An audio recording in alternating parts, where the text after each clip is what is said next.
यहाँ के लोग धूल, यहाँ के लोग प्रदूषण, यहाँ के लोग अपनी ज़मीन बेशकीमती ज़मीन से वंचित हो रहे हैं और उन्हें सुविधा नहीं मिल रही है। एशिया की दूसरी सबसे बड़ी ओपन कास्ट माइंस होने के बावजूद इसको ज़मीन लेने के लिए यहाँ के रैयतों के पास गिड़गिड़ाना पड़ रहा है।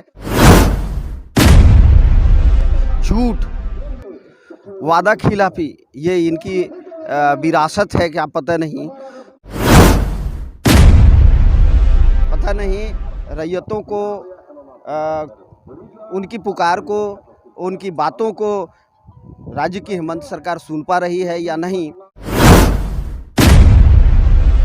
झारखंड प्रदेश के गोड्डा जिले में बीते लंबे समय से पत्रकारिता कर रहे विद्यासागर चौबे को कल यानी 22 फरवरी को ईसीएल प्रबंधन के ताजा हालात पर बेबाकी से अपनी राय रखते सुना गया। गोड्डा न्यूज से विशेष बातचीत के दौरान कल उन्होंने जो कुछ बताया वह ईसीएल प्रबंधन के साथ साथ जिला प्रशासन और सरकार को जानना और सुनना बेहद जरूरी है। सबसे पहले यह बता दें कि बातचीत का यह पूरा अंश कल यानी 22 फरवरी का है और यह पूरी की पूरी तस्वीर राजमहल परियोजना के नज़दीक कल आयोजित आदिवासी महापंचायत के ठीक नज़दीक की है। नमस्कार, मैं नागमणि और आप देख रहे हैं गोड्डा न्यूज़।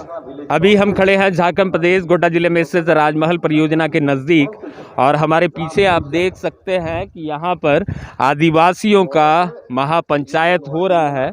और जैसा कि यहाँ पर जानकारी दी जा रही है कि ईसीएल प्रबंधन के खिलाफ यहाँ स्थानीय रैयत, खासकर आदिवासी रैयत जो है वो नाराज़ हैं और इसी बात को लेकर के आज यहाँ पर महापंचायत आयोजित है। भारी संख्या में आदिवासी ग्रामीणों की यहाँ उपस्थिति है, लेकिन ये विरोध अक्सर इस क्षेत्र में देखने को मिलता है और ये परिस्थितियाँ क्यों होती है, इसी बात को जानने के लिए हम यहाँ के वरिष्ठ संवाददाता से बातचीत करेंगे। हमारे साथ उपस्थित हैं विद्यासागर चौबे जी। इनसे बात करेंगे और जानने का प्रयास करेंगे कि राजमहल परियोजना क्षेत्र में अक्सर ये स्थितियां क्यों होती है और इसके राजनीतिक मायने क्या हैं। सबसे पहले स्वागत है विद्यासागर जी आपका। जी बहुत बहुत धन्यवाद नागमणि जी। जी ये बताइए, आज यहाँ पर जो महापंचायत आयोजित है तो इस पर क्या कहेंगे आप? देखिए, महापंचायत यहाँ आदिवासियों की महापंचायत है और हम इसको आदिवासियों की महापंचायत नहीं बोलेंगे बल्कि रैयतों की महापंचायत ज़्यादा अच्छा रहेगा। यहाँ जो अन्य रैयत हैं उनकी भी यही पीड़ा है और ये पीड़ा आज से नहीं है। परियोजना जब से यहाँ से शिफ्ट हुई 10 वर्षों तक उसका कार्यकाल ठीक रहा।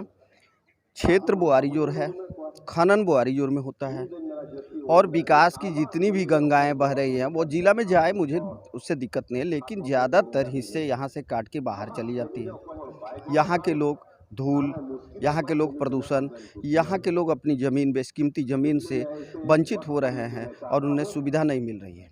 ईसीएल प्रबंधन बराबर चाहती है कि हम भूमि अधिग्रहण करें, अपने परियोजना का विस्तार करें, लेकिन यहाँ स्थानीय स्तर पर आपको बता दें कि पानी की समस्या होती है, सड़क बेहद ख़राब है, यहाँ रोज़ाना तेज़ ब्लास्टिंग भी होती है। आसपास ग्रामीणों में ये इस बात को लेकर के बड़ी दहशत भी रहती है, कई बार आपत्ति भी होती है।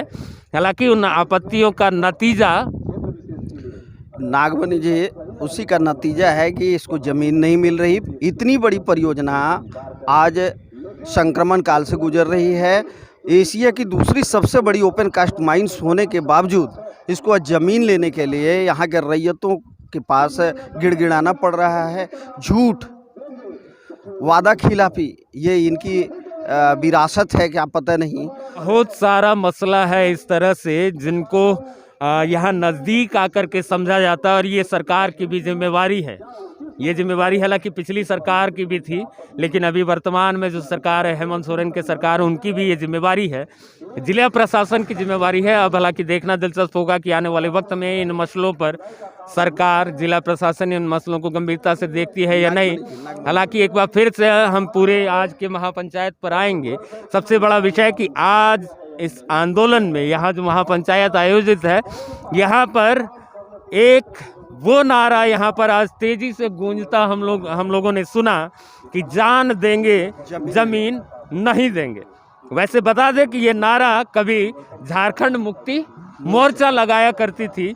आज सरकार बदल गई और वो नारा आज यहाँ बीजेपी के नेता लगाते नजर आ रहे हैं। तो इस विषय पे भी हम चाहेंगे कि यहाँ के वरिष्ठ संवाददाता जो है वो अपनी बात रखें, चूंकि इनका लंबा अनुभव रहा है इस पूरे क्षेत्र को कवर करने में और यहाँ के राजनीतिक हालात को भी ये अच्छे से जानते हैं। तो बताइए, ये नारा आज यहाँ महापंचायत में जो गूंज रहा था, इस पर क्या लगता है, क्या कहेंगे आप इस पर? जो भी नेता मंच पर आसीन हुए हैं उनकी राजनीतिक पृष्ठभूमि किसी पार्टी को लेकर रही है और ज़्यादातर नेता यहाँ पे भारतीय जनता पार्टी के खेमे से ही है और उनकी पृष्ठभूमि उसी से रही है। सरकार उनकी थी, तब ज़मीन लेने में अड़चनें आ रही थी, वो यहाँ के सरकार भी उन्हीं की, विधायक भी उन्हीं के थे और आज फिर हालात बदले हैं। सरकार झारखंड मुक्ति मोर्चा की बनी और एमएलए यहाँ झारखंड मुक्ति मोर्चा के बने, सांसद भी यहाँ मुक्ति मोर्चा के ही बने।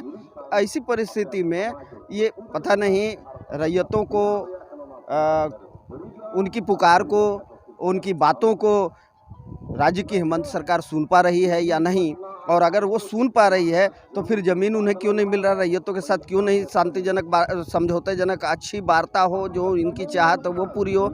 और अगर नहीं देना है तो फिर आज उनके स्थानीय विधायक और सांसद यहाँ क्यों नहीं हैं, दूसरे विपक्षी पार्टी के ज़्यादातर लोग यहाँ क्यों हैं और वो क्यों आज बिगुल फूंक रहे हैं कि जान देंगे, ज़मीन नहीं देंगे। ये राजनीति तो इसमें है ही, इससे इनकार नहीं किया जा सकता। बहुत सारा मसला है। वैसे हम बता दें कि हमारे देश में देहात में एक कहावत मशहूर है, मुंह में राम बगल में छुरी।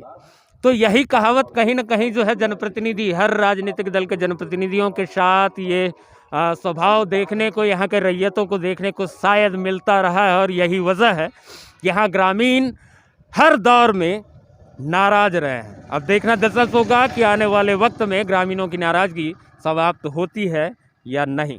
आगे की रिपोर्ट के लिए बने रहें हमारे साथ, देखते रहिए गोड्डा न्यूज़।